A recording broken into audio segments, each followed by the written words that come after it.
Somente aqueles que usarem as vestes da água e do sangue é que poderão participar das bodas dos céus. Mateus 22, 14. Jesus tornou a falar-lhes em parábolas e disse: O reino dos céus é semelhante a um rei que celebrou as bodas de seu filho. Enviou os seus servos para chamar os convidados para as bodas, mas estes não quiseram vir. Depois enviou outros servos, recomendando: E dizei aos convidados que já preparei o meu jantar, e meus bois e cevados já foram mortos, e tudo está pronto. Vinde às bodas. Porém eles, não fazendo caso, foram, um para o seu campo, outro para o seu negócio. O restante, apoderando-se dos servos, os maltrataram e mataram. O rei ficou com muita raiva. Enviou o seu exército e destruiu aqueles homicidas e incendiou a sua cidade. Então disse aos seus servos: O banquete, na verdade, está preparado, mas os convidados não eram dignos. Ide às encruzilhadas e convidai para as bodas a todos os que encontrardes. E, saindo os servos pelos caminhos, ajuntaram todos quantos encontraram, tanto maus como bons, e a sala do banquete se encheu de convidados. Mas quando o rei entrou para ver os convidados, notou ali um homem que não estava trajado com vestes de núpcias. Perguntou-lhe: Amigo, como entraste aqui sem veste nupcial? Ele, porém, ficou calado. Disse então o rei aos servos: Amarrai-o de pés e mãos, e lançai-o para fora, nas trevas, onde haverá pranto e ranger de dentes. Pois muitos são chamados, mas poucos escolhidos. O acampamento de verão para treinamento de discípulos começa no dia 13 de agosto. Ontem eu visitei o Centro de Treinamento de Discípulos, CTD, em Injai, e foi realmente uma bênção. Nesse ano, muitas flores foram plantadas no jardim frontal do vão central, e uma piscina também foi construída ali. O vale foi inundado pelas recentes chuvas que caíram, e a água subiu ao nível da ponte que foi construída na entrada do centro de treinamento. E também o som das rochas rolando da encosta, parecia um trovão vindo do céu. Então, eu estava pensando: e isso é o som de rochas rolando ou de um trovão? Isso não se parece com o som de muitas águas descendo, então será que é de um trovão rasgando o céu? Quando eu fui até a ponte, a quantidade de água era muito grande. Voltando do CTD, eu vi as colunas centrais da ponte Livingstone submersas pela metade sob a água. É bem verdade que essas chuvas recentes têm sido muito fortes. O CTD não sofreu nenhum prejuízo, apesar da chuva forte, tudo graças a Deus. O único problema foi que não pudemos terminar os preparativos para o acampamento de verão para treinamento de discípulos, mas não houve nenhum outro prejuízo. Sem muita coisa para fazer nesses dias, eu acho que os alunos da escola missionária estão entediados, por isso acho que vou mandá-los trabalhar no CTD em Injai por alguns dias.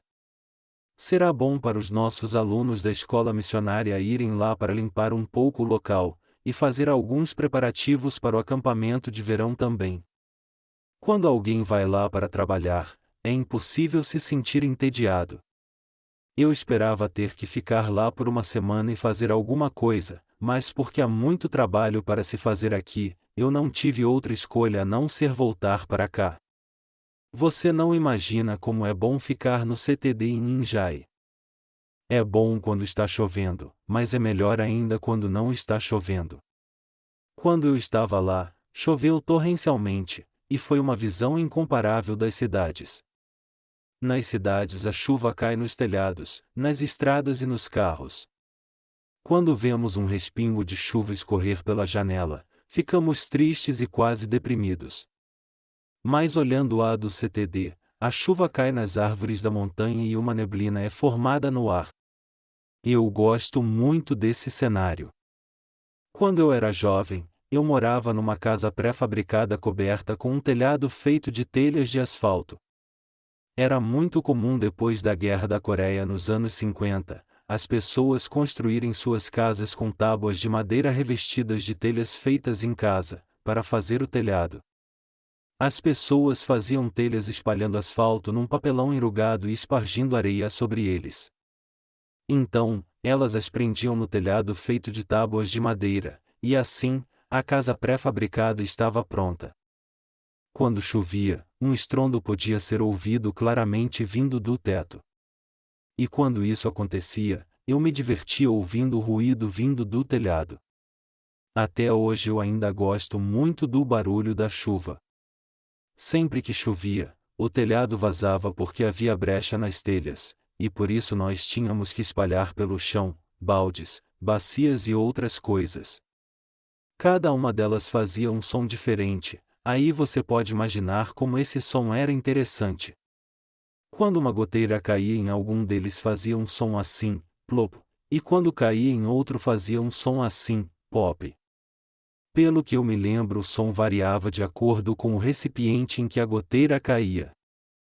Talvez porque eu morei em um lugar como esse, é que a visão da natureza que eu tenho no CTD em Ninjai me parece tão linda.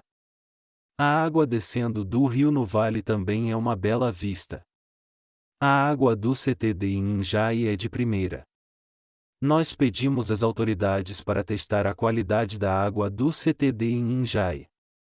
O rio do vale e o poço que usamos para beber água foram qualificados com água pura de primeira. Porque não há poluição ali, a água é muito pura. Quando eu vou para o CTD em Ninjai, meu coração fica tranquilo, descansado e em paz. O saudoso cheiro de terra e o refrescante som das águas me trazem à memória os dias da minha juventude. E a água do riacho é tão límpida que alguém pode se sentir culpado só de molhar o pé nela. Também, nossos amados santos do CTD em Ninjai plantaram tanto milho, que há pés de milho em todo lugar. Quando você vier ao próximo centro de treinamento de discípulos, haverá muito milho para você comer. Queridos irmãos, por favor venham ao próximo centro de treinamento de discípulos. E tragam seus familiares também. O milho é cozido logo após sair do pé, e fica macio e gostoso. Nossos queridos obreiros e santos do CTD em Ninjai plantaram muito milho para receber você aqui. A colheita no CTD foi muito boa, e quando os santos e os servos de Deus vierem nos visitar, todos nós poderemos comer juntos. Estamos vivendo na era das calamidades. Em breve, o dia das 7 trombetas vai chegar, e quando o som da última trombeta soar, o Senhor nos trará dos mortos e seremos arrebatados para irmos nos encontrar com Ele. Eu tenho plena certeza que o Senhor virá novamente. Eu vivo esperando somente esse dia chegar. Nesses dias, o Evangelho será pregado amplamente através de livros de papel e eletrônicos. Agradeço a Deus por derramar sua graça para que possamos pregar amplamente o Evangelho. Eu sei que isso só foi possível porque enfrentamos as dificuldades servindo ao Senhor, e Ele nos ajudará a passar por elas. Eu também creio que o Senhor nos abençoará e nos ajudará até o fim dos tempos. Recentemente, tem havido muitos pedidos de livros vindos de vários países através do nosso site. Há muitas boas notícias também. Eu acredito que podemos pregar o Evangelho a 2/3 da população mundial através da internet em poucos anos. Eu considero esse ministério de internet como algo muito precioso. Eu acredito que trabalhando assim, é mais eficaz do que enviar 10.000 missionários.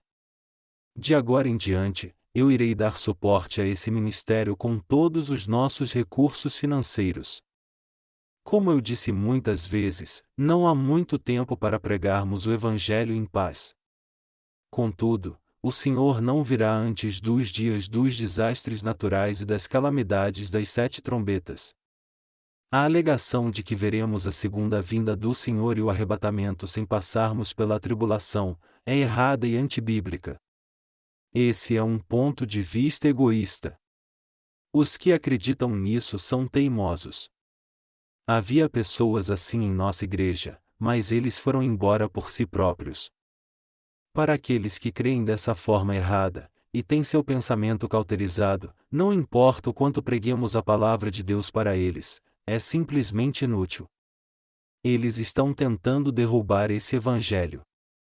Eles têm dito me acusando: esse homem fala que o fim do mundo está próximo, ele é um mentiroso. O evangelho da água e do Espírito que ele prega é falso também. Eles tentaram causar confusão na igreja. Eles tentaram juntar seus seguidores e criar uma igreja à parte, mas felizmente, nós tomamos conta deles, pois o seu plano foi descoberto a tempo. Eu pregava no livro de Apocalipse, mas sinceramente não esperava que alguém pudesse crer naquilo. Eu falei sobre o livro de Apocalipse porque as pessoas não sabem muito bem sobre os últimos dias. Mas nós temos que interpretar a palavra de Deus exatamente como ela é para responder à pergunta, de uma vez por todas: quando Jesus virá? Se um pregador de púlpito fechar a Bíblia e falar segundo seu próprio entendimento, ele é um falso pregador. Quando abrimos a Bíblia, devemos falar sobre seu fundamento. Preocupado em haver dessas pessoas entre nossos pastores, eu preguei em detalhes sobre essas coisas.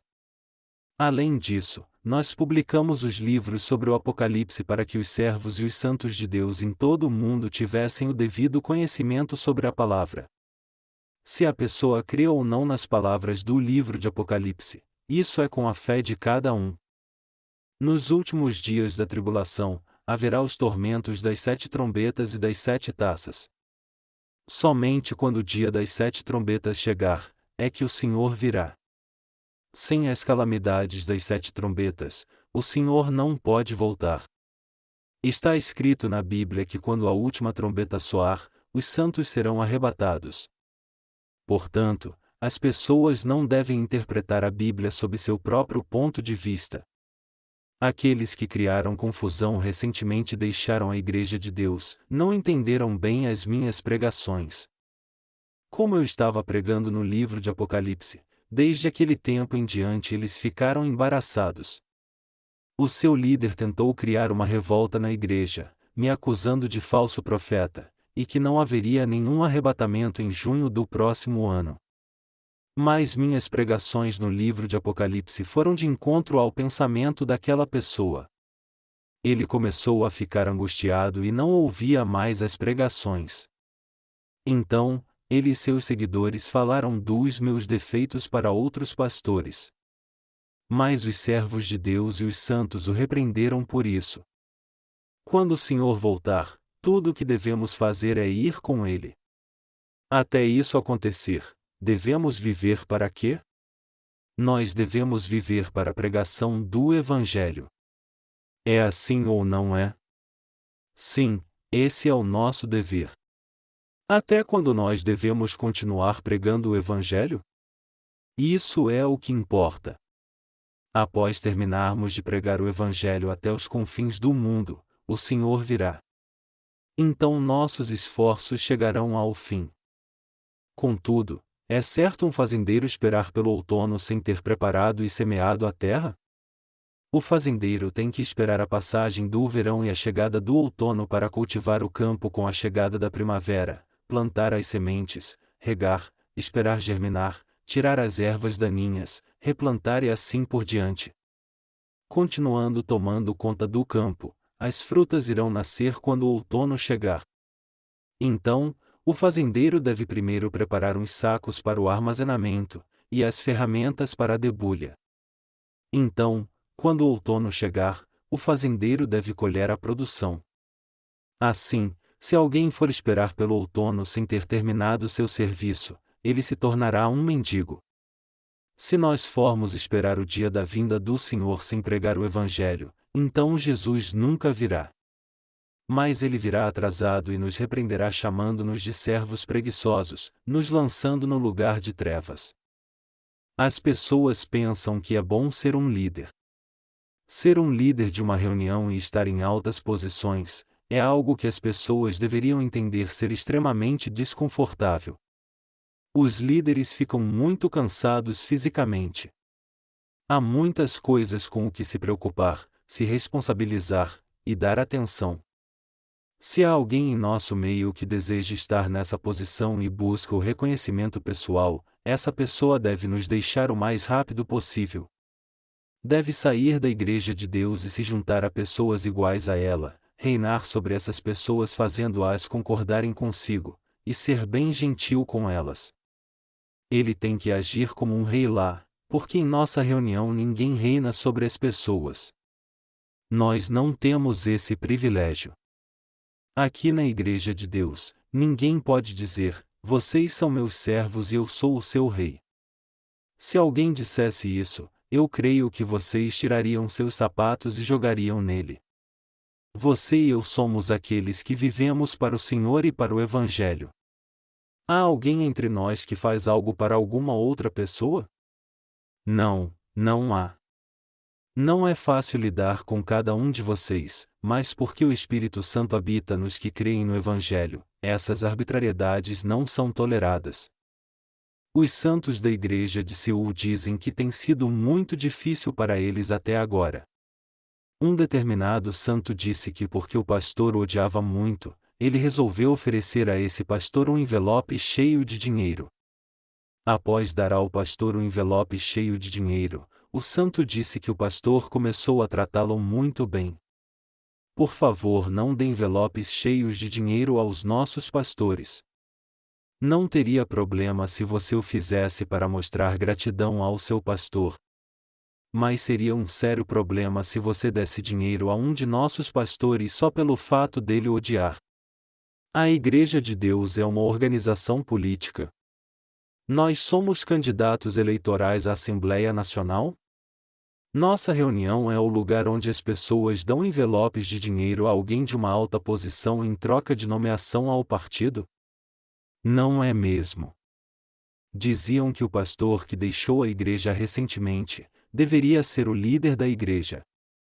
Mas quando o escritório central pediu a sua ajuda, ela não colaborou. Uma vez, nossa igreja missionária de Chungju precisava comprar um computador, e porque é mais barato em Seul, eu pedi a ajuda de um de nossos pastores da igreja de Seul. Eu telefonei para ele e disse: o pastor auxiliar da igreja de Chungju irá para Seul, por favor encontre uma loja onde ele possa comprar um computador bom e barato. Quando ele chegar aí, por favor leve-o e ajude-o a comprar o computador. Assim, o pastor a marcou de chegar na igreja de Seul às 9 horas da manhã. Mas quando ele chegou, disse que as portas da igreja estavam fechadas e o pastor estava dormindo. Quando o pastor abateu na porta da igreja, a esposa do outro pastor que ainda estava sonolenta disse: "E meu marido trabalhou até tarde na noite passada, por isso ele ainda está dormindo. Então vá e compre isso sozinho." Era sua primeira visita a Seul, e o pastor auxiliar foi andando e perguntando até achar o caminho para o shopping da região de Yongsan, que é famoso por vender equipamentos eletrônicos baratos. Mas como ele não estava com muita sorte, todas as lojas estavam fechadas. Ele me disse que iria voltar para Chungju sem ter comprado o computador, e que estava muito chateado com o outro pastor. Como ele morava em Seul, ele poderia ter dado todas as informações só com um simples telefonema. O pastor da igreja de Chungju poderia ter comprado um computador indo direto lá, mas porque o pastor era um colega em nossa organização missionária, ele confiou nele e pediu a sua ajuda. Mas ele ficou realmente impressionado com o tratamento que recebeu. A mãe do pastor que deixou a igreja estava dirigindo o centro de Injai, e eu descobri a verdade depois, que essa mulher tinha feito coisas terríveis diante de Deus enquanto estava trabalhando ali. Uma vez, alguns membros da família da irmã Euyang Van foram ao CTD em Injai vê-la. Quando eles foram lá, eles viram as pimentas que plantamos e perguntaram se podiam levar algumas. Mas a mulher que estava dirigindo o CTD em Injai disse a eles: "Compre-as primeiro e depois pode levá-las." Vender uma caixa de pimentas por $5 para a família de uma pessoa que trabalha lá. Você pode imaginar como eles devem ter ficado constrangidos? Não somente isso, quando a irmã Euyang Van mandou algum dinheiro para sua mãe por conta do seu aniversário, a mulher pegou para ela e não o entregou à mãe da irmã Van. Isso é somente a ponta do iceberg de tudo que eles estavam fazendo dentro da igreja. Como eu não posso falar mal deles? Eu devo ficar calado e não dizer nada? Eles são o tipo de pessoa que vem à Igreja de Deus e ainda dizem que o Evangelho da Água e do Espírito não é a verdade. Eles não sabem como servir aos queridos irmãos e agem em benefício próprio, porque não creem realmente no Evangelho da Água e do Espírito. Há alguém entre nós que diga que o Evangelho da Água e do Espírito não é a verdade? O ser humano comete pecado todos os dias, devido à sua fraqueza. Se não fosse pelo Evangelho da Água e do Espírito, como o homem ficaria sem pecado? Como podemos dizer que não temos pecado? O Evangelho da Água e do Espírito é a nossa vida. Essa é a verdade, como uma pérola preciosa que não pode ser trocada por coisa alguma. Por isso é que a Bíblia nos fala sobre aqueles que a encontraram, e foram vender tudo o que tinham para comprá-la, pois sabiam que era algo muito precioso. Mateus 13:45-46. Mesmo assim, eles jogaram fora o Evangelho da Água e do Espírito e foram para o mundo. É como jogar bolinha de gude com diamantes, sem saber que é uma pedra preciosa. É o mesmo que acontecia quando as crianças nativas trocavam os diamantes por um simples chocolate dado pelos exploradores. Através da passagem bíblica de hoje, Deus nos fala justamente sobre essas coisas. Deus fala sobre aqueles que entrarão no reino dos céus. Que tipo de pessoa entrará no reino dos céus? Há muito tempo atrás, um rei muito próspero deu um banquete no casamento de seu filho, preparou tudo e convidou muitas pessoas. Como o rei convidou a muitos para a festa, eles puderam participar dela pois estavam trajando vestes nupciais. Assim como as pessoas desfrutam da hospitalidade e de honra quando vão às bodas trajando as vestes nupciais, a nossa entrada nos céus será assim também. É Deus quem convida as pessoas para o seu reino. Deus convida as pessoas dizendo que aquele que crê que Jesus nos salvou pelo Evangelho da Água e do Espírito, pode entrar nos céus.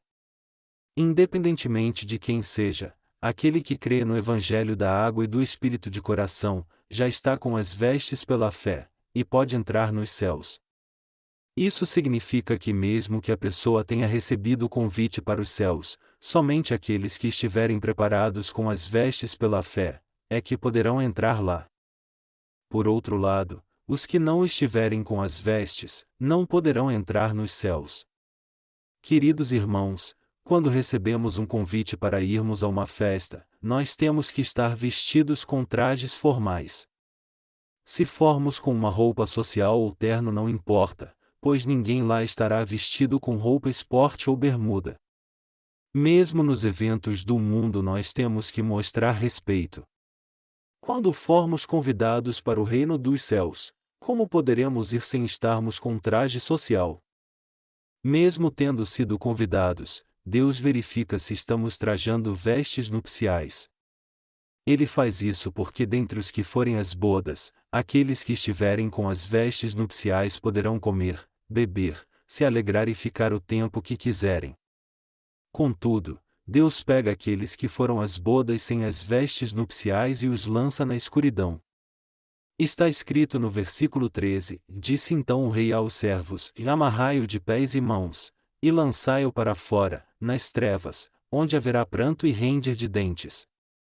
Amados irmãos, se queremos ir para os céus, que tipo de vestimenta nós temos que vestir? O Senhor preparou uma veste que nos permitirá entrar nos céus, mas que tipo de veste é essa? É o Evangelho da Água e do Espírito. O Senhor nos salvou ao vir a esta terra, levando todos os nossos pecados pelo seu batismo no Rio Jordão, tirando os pecados do mundo, derramando seu sangue ao ser pregado na cruz, e ressuscitando no terceiro dia. Crer nesse Evangelho é justamente o que significa pôr as vestes. Que vestes são essas que nos permitem entrar nos céus? É o que o nosso Salvador Jesus, o Filho de Deus, fez ao vir a esta terra. levando todos os nossos pecados ao receber o batismo por nós, e morrendo na cruz em nosso lugar.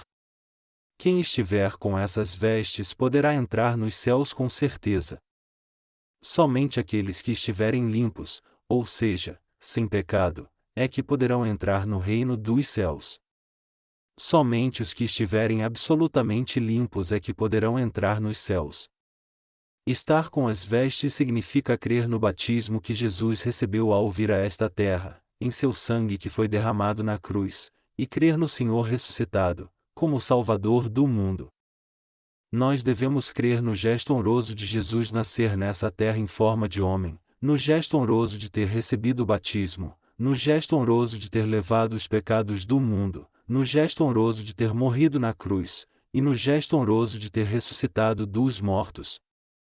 Sentado à direita do trono de Deus Pai, ele julgará cada pecador que se recusou a crer nesses gestos honrosos. Crer que o próprio Senhor se tornou no Deus da salvação para todos os que creem em sua obra, é justamente o significado de estar com as vestes. Essas vestes são importantes. Os que estiverem sem pecado poderão ir justamente porque essa é a festa do reino dos céus, e esses que irão terão que estar com as vestes nupciais indubitavelmente. O quanto essas vestes que o Senhor fez para mim e para você é boa. É muito melhor do que você imagina. Nós adoramos a Deus, falando entre vós em salmos, hinos e cânticos espirituais, cantando e salmodiando ao Senhor no vosso coração. Efésios 5:19. Nós louvamos ao Senhor que nos fez sem pecado pelo Evangelho da água e do Espírito. Falando uns aos outros em salmos, hinos e cânticos espirituais com sua letra em nosso coração, e cantando hinos de louvor em união com outros santos. Nós damos graças e adoração, cantando hinos de louvor. Isso é oferecer sacrifício de louvor a Deus. Hebreus 13:15. O quanto as vestes com as quais Deus nos vestiu são limpas e agradáveis. É porque Deus nos vestiu com essas vestes que podemos entrar nos céus. Os que não colocaram as vestes são tão ignorantes como aqueles que relutam em vesti-las. Como podemos nos preparar para entrar no reino dos céus? Podemos nos preparar somente pela fé. Devemos pôr as vestes que o Senhor preparou para todos nós, para que possamos entrar nos céus, pela fé. Essa é a fé que nos faz receber a salvação e que nos torna filhos de Deus. Isso é justamente o que é a bênção. Apesar de eu poder pregar sobre vários assuntos na passagem bíblica de hoje, é de suma importância eu pregar sobre as vestes com as quais o nosso Senhor quer nos vestir. As vestes com as quais Jesus Cristo, que veio pela água e pelo Espírito, nos vestiu, é uma bênção para nós. Você crê nisso? O Senhor fez tudo isso para que tivéssemos fé nas obras que Ele fez por nós. Quando refletimos nesse Evangelho e em nossas vidas, nós devemos verdadeiramente dar graças ao Senhor. Independentemente se estamos bem ou não, podemos dar graças ao Senhor em qualquer tempo. Porque estamos com as vestes pela fé, podemos ir diante de Deus independente se Ele nos chama ou não, fazendo sempre com alegria a obra que Ele nos confiou. Devemos ser gratos ao Senhor e prestar-lhe adoração de coração, pois estamos na graça da salvação pela fé. O louvor brota naturalmente porque o nosso coração está cheio de alegria. Desejamos estar juntos em comunhão, e também queremos poder terminar toda a obra que o Senhor confiou a nós. Podemos fazer a obra que o Senhor nos confiou, porque Ele nos salvou, e nós recebemos essa salvação. Mesmo que não tenhamos tanta capacidade para fazer algumas coisas, nós a fazemos, pois através delas nos unimos uns aos outros. Isso é realmente muito bom. Onde você encontraria algo melhor que isso? Independentemente de quem seja, é muito infantil buscar a própria glória e brigar por uma posição dentro da igreja. É bom estar numa alta posição dentro da igreja? Não é mesmo. Bom mesmo é ter algo para comer e vestir e poder fazer a justa obra. Por isso o apóstolo Paulo disse: tendo, porém, sustento, e com que nos cobrirmos, estejamos com isso contentes. E Timóteo 6 horas e 8 minutos. Sou muito grato a Deus, pois Ele tem tomado conta de nossas necessidades com relação ao que comer, vestir, morar e ainda por nos ter dado o coração para fazermos a justa obra. Se pudéssemos somente viver para o Senhor, com Ele tomando conta de nós, ficaríamos doentes menos frequentemente, e se pudéssemos somente viver para o Evangelho sem nos preocuparmos com o que comer, vestir e morar, nós ficaríamos contentes. Não precisaríamos desejar coisa alguma. E não somente isso, não precisaríamos perder a paciência com aqueles que se opõem a nós desnecessariamente. As pessoas não querem ter tudo por pura ganância? Deus nos disse para buscarmos primeiro o seu reino e a sua justiça. Estamos contentes em levarmos nossa vida pregando o Evangelho para o reino de Deus. Deus proverá tudo para nós se continuarmos a viver pela fé e sermos gratos. Eu sou grato só por isso. Há aqueles que se opõem ao Evangelho da água e do Espírito através de meios, sem dizer quem são e no que creem.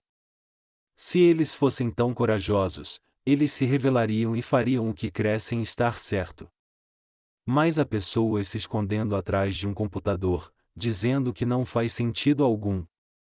Deus não deixará impune os que se opõem aos que creem no Evangelho da água e do Espírito. Eu creio que Deus nos vingará 2 vezes mais duramente, do que a aflição que eles causam a nós. Só pedimos a Deus que Ele nos permita ver com nossos próprios olhos e ouvir o que Ele fará com eles. Eles não têm nada a ver conosco. A propósito, nós não os encontraremos quando formos para os céus. Essas pessoas só falam sobre o sangue da cruz. Então, eu vou direto ao ponto e pergunto: como você trata dos pecados que cometeu hoje? Alguns me respondem dizendo: Jesus levou completamente esses pecados morrendo em meu lugar na cruz. Contudo, isto não está certo. Se fosse esse o caso, que necessidade teria de Deus ter instituído o cerimonial de sacrifício no Antigo Testamento? As pessoas hoje não seriam tiradas dos céus por terem pecado em seu coração, por crer somente no sangue da cruz, e assim não teriam suas vestes prontas. Por isso Jesus disse: pois muitos são chamados, mas poucos escolhidos. Mateus 22 horas e 14 minutos. Recebemos a salvação porque Deus nos escolheu em Jesus Cristo. Não recebemos a salvação só porque dizemos: eu creio incondicionalmente, sem termos fé no Evangelho da verdade. Estamos em Cristo pela fé. Nós podemos colocar as vestes por crermos que Jesus nos salvou pela água e pelo sangue segundo o cerimonial de sacrifício, como sendo a salvação prometida a nós. Jesus nos salvou em sua vontade que foi planejada antes mesmo da criação. Recebemos a salvação pela fé, porque Deus nos salvou perfeitamente. Nós podemos ser salvos por praticar o asceticismo? As pessoas alcançam a santidade e a pureza por ficarem de pé em frente a um muro por 10 anos? Na Coreia havia um famoso monge budista cujo nome budista era Sung Shu. Ele se disciplinou por 10 anos a ir para um pequeno quarto, encarando uma parede sem deitar-se no chão. Por toda a sua vida ele remendou e vestiu somente um pedaço de roupa e viveu sua vida como se tivesse transcendido a luxúria humana. Ele foi honrado por muitos budistas que disseram: ele é um Buda vivo. Todavia, quando estava para morrer, ele deixou um poema que dizia: por eu ter enganado muitos homens e mulheres durante toda a minha vida, meus pecados encheram os céus, mais altos que o Monte Sumi. O Monte Sumi é uma montanha lendária que é considerada a mais alta do mundo. Há comentário do autor: o meu próprio corpo cair em um poço sem fundo do inferno, e meu remorso se dividia em 10 milhares de garfos entrelaçados. Isso confirma que o pecado está em seu coração, e esse poema é uma confissão honesta de que o pecado nunca vai embora só pela disciplina de alguém. As pessoas o chamavam de Buda vivo, mas ele sabia que era um hipócrita e que cairia num poço sem fundo do inferno. Ele próprio pretendia ser santo, mas na verdade, ele mesmo acabou confessando que tinha enganado muitos homens e mulheres. Os cristãos de hoje são assim. Eles não têm prazer em fingir ser santos? Como as pessoas têm pecado em seu coração, elas podem se tornar santas somente por fingirem ser santas. Se alguém orasse somente na hora do culto, e estivesse vivendo uma vida íntegra e honesta, essa pessoa seria santa? O Senhor nos salvou ao vir a esta terra, ao receber o batismo e morrer na cruz. Nos tornamos santos ao ter fé nisso.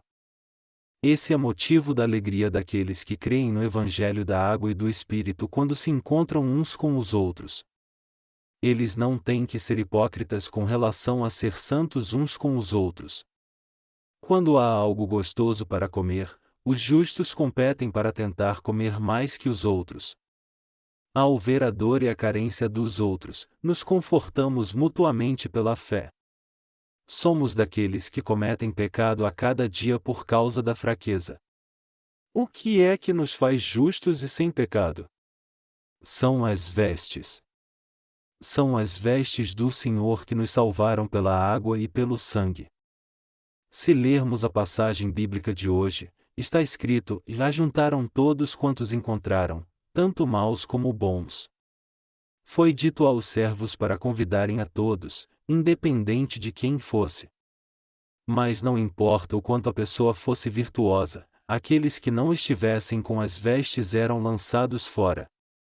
Mesmo que alguém fosse mau no mundo, mas se estivesse devidamente vestido com suas vestes, ele não seria lançado fora. As pessoas não irão às bodas nos céus pelos padrões de bom ou mal do mundo.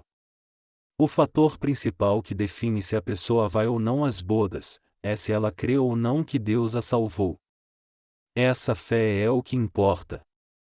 Crer em Jesus é crer que Ele nos salvou ao vir a esta terra, recebeu o batismo e morreu na cruz. Só porque nós nascemos de novo por crermos no Evangelho, nós vivemos uma vida santa? Após começarmos a crer no Evangelho, não havia nada para mudarmos. Se apenas uma coisa mudou, significa que colocamos as vestes da fé, sem nenhum pecado em nosso coração. Nada mudou em nossas ações após começarmos a ter fé. Há também aqueles cujas ações ficaram piores após terem nascido de novo. Por isso é que os nascidos de novo precisam da igreja. Os justos têm que fazer obras justas. Há ainda muitas pessoas cujo temperamento ficou muito pior após terem nascido de novo. Se nós não servirmos ao Senhor após termos nascido de novo, nós nos tornaremos pessoas estranhas. Por isso é que os justos precisam da igreja. Não vamos prosseguir com nossa própria justiça. Ao invés disso, você e eu devemos crer na justiça de Deus e sermos gratos por ela. Vamos dar graças ao Senhor que nos deu as vestes. Amados irmãos, vocês são gratos? Se vocês não são gratos ao Senhor e não creem no Evangelho após ouvi-lo tantas vezes, então não há nada que eu possa fazer. Para recebermos a salvação, não há nada mais que possamos fazer a não ser ter fé na obra que Jesus fez. O ser humano é tão falho, como ele pode se tornar Deus? O ser humano é apenas um ser humano. Por isso é que Deus nos salvou ao vir a esta terra em carne, levou todos os nossos pecados em seu batismo, morreu na cruz, e recebeu o julgamento em nosso lugar. Ele amou esse mundo demais. Isso é exatamente o que o amor de Deus é, e isso é, sem dúvida, a justa obra de Deus. Ao crermos nisso, podemos colocar as vestes da salvação. Ao vestirmos as vestes da salvação, nos tornamos a noiva de Cristo. Agora, quando o noivo vier, nós iremos com ele. Por que o noivo vem a esta terra? Ele vem para levar sua noiva. Se a noiva não estiver nesta terra, então por que o noivo deveria vir? Para levar a noiva, o noivo vestiu-a com toda sorte de belas coisas. O noivo enviou tudo para que sua noiva não precisasse de nada, somente estar preparada para a perfeição absoluta. O Senhor nos deu tudo ou não? Ele deu tudo para nós. O Senhor nos fez para sermos absolutamente perfeitos. Isso é o que as vestes são, e isso é o que amor de Deus é. Eu vou pregar assim até o fim dos tempos. Devemos continuar vivendo com nosso coração cheio da graça de Deus. E também devemos continuar vivendo ouvindo sobre o amor de Deus, mesmo que já tenhamos ouvido muito sobre isso, sermos gratos a Ele e considerarmos essas coisas. Os animais que não ruminam são impuros. Levítico 11h07. Os porcos ruminam ou não? Eles não ruminam. E as vacas? As vacas ruminam. Uma vaca come muita grama, e enquanto descansa em um lugar ensolarado, ela regurgita o que foi engolido e volta a mastigá-lo como se fosse um pedaço de chiclete, triturando aquilo várias vezes na boca. Porque as vacas têm 4 estômagos, elas armazenam a comida mastigada e a vomitam de volta. As vacas vivem na grama. Mas hoje em dia, as pessoas, para fazer com que elas cresçam rápido, dizem para alimentá-las com ração animal. Eles dizem que é por isso que a doença da vaca louca apareceu. O cérebro da vaca infectada se contrai e desmancha, levando à sua morte. Elas têm que ser alimentadas da maneira como Deus mandou. Mas porque as pessoas ignoraram essa prática, essas horríveis doenças apareceram. Se as pessoas não seguem a ordem natural das coisas, elas ficarão assim. Assim, há aqueles que não seguem a palavra de Deus, apesar de ouvi-la sempre. Esses são daqueles que pegaram a doença da vaca louca, espiritualmente falando. A Bíblia somente fala das coisas que fazem bem ao nosso espírito. A Bíblia nos fala sobre o amor de Deus e de como o Senhor apagou os nossos pecados. Se não ouvirmos a palavra de Deus, não poderemos viver. Por isso é que o Espírito Santo me faz pregar sobre esse Evangelho da água e do Espírito o tempo todo. Somente quando fazemos isso, é que podemos meditar nesse Evangelho. Somente quando meditamos nesse Evangelho da água e do Espírito, é que a nossa fé se torna cada vez mais firme. E também o vazio do nosso coração, e os pensamentos impuros são removidos. Quando passamos a compreender o fato de que o Senhor verdadeiramente nos amou, nos tornamos gratos por essa fé. Porque nos tornamos gratos, nós começamos a servir ao Senhor. Além disso, porque somos filhos de Deus que vivemos para o Senhor, nós recebemos suas bênçãos. Isso acontece naturalmente. Entre vocês há pessoas que me conhecem há 10 anos. Desde quando nos conhecemos até hoje, se há uma coisa na qual eu não mudei é o fato de eu estar pregando este Evangelho da água e do Espírito até hoje. Deve haver os que dizem: esse homem é estranho. Parece que isso é tudo o que ele sabe. Outros pastores falam sobre como pode haver água acima do firmamento porque a vida das pessoas é encurtada. Mas por que esse pastor Paul C. John só prega sobre o Evangelho da água e do Espírito? Eu conheço bem sobre as coisas que os pastores desse mundo pregam. Contudo, é melhor não falar sobre coisas desnecessárias. Eu não falo sobre elas, e compartilho muito mais da palavra com vocês, que é o que importa. Eu oro para que você creia que é Deus quem te põe as vestes. Estamos pregando o Evangelho para as pessoas porque nós recebemos o amor de Deus e a salvação pela sua graça. Nós primeiro acreditamos nisto e depois o pregamos para as pessoas. Estamos vivendo na graça de Deus. Essa é a verdade de viver pela fé. Se alguém tentar renovar sua fé, mas despreza o Evangelho de Deus, e numa hora crê de um jeito e na outra crê de outro jeito, não conseguirá ter uma fé adequada dessa maneira. Fé é crer de acordo com a direção do Espírito Santo. Queridos irmãos, vocês creem nisso? Fé é crer plenamente no que Deus nos deu da maneira como isso se apresenta.